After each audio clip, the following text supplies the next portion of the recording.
So this week we got news that HBO Max, that new entity which officially launches next month or in the month of May, um, picked up a project that was originally housed with Sony, and they put it together.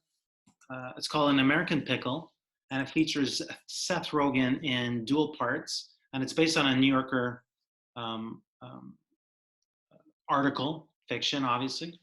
Um, Kevin, what do we know about the filmmaker? So the filmmaker is Brandon Trost, who is a longtime cinematographer, and at least for me, like someone who has shot some really good films, but still somehow flown under the radar. So he shot "Can You Ever Forgive Me" and "Diary of a Teenage Girl" for Marielle Heller, and those both of those movies just look really, really good. He's been part of the whole Seth Rogen, James Franco crew. So he shot uh, The Disaster Yeah. Artist, Neighbors, I believe. He did Pop Star, Never Stop, Never Stopping. So he's done like drama. He's done comedy. He's done some TV with Barry and the Righteous Gemstones. And he's attached to the upcoming Sesame Street movie, which is a big project as well. So this is his first directorial outing, but he's certainly no newbie. So this project was filmed in November, December of 2018. And it's, again, based on a 2013 New Yorker article, a story. And what's fun is that Seth Rogen, and I could very much see him have fun with the parts. It's actually two parts. And so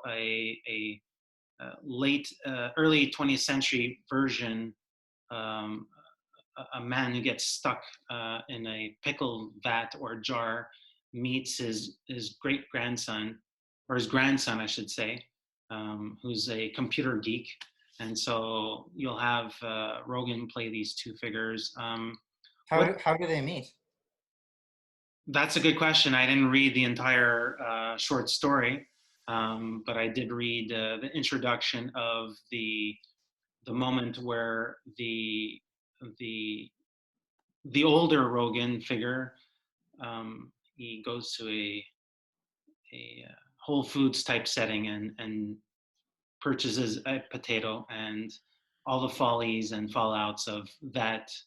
And what But he's been like asleep for 100 years, right? So that's So yeah, so yeah, he's hungry maybe, and maybe he smells the pickle juice. Who knows? But right.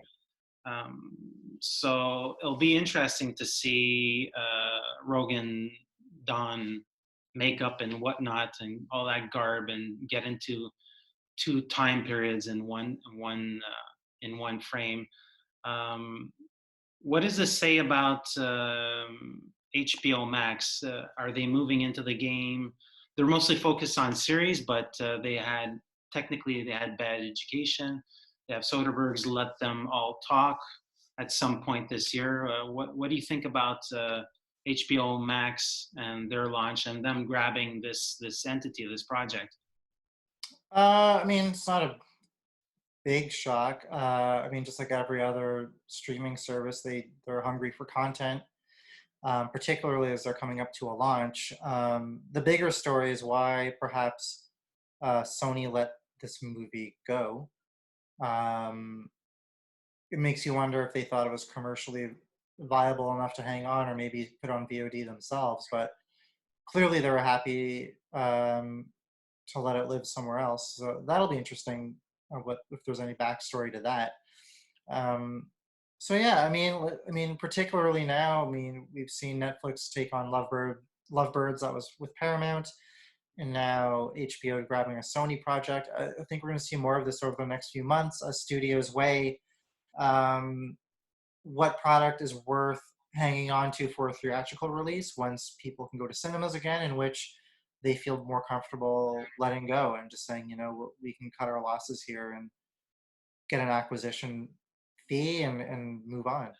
Hi, I'm Eric Lavallée. I'm editor-in-chief and site owner for IONCINEMA.com, and this is... Kevin Jagernauth, contributing writer for the playlist. And together we are IndieSponge.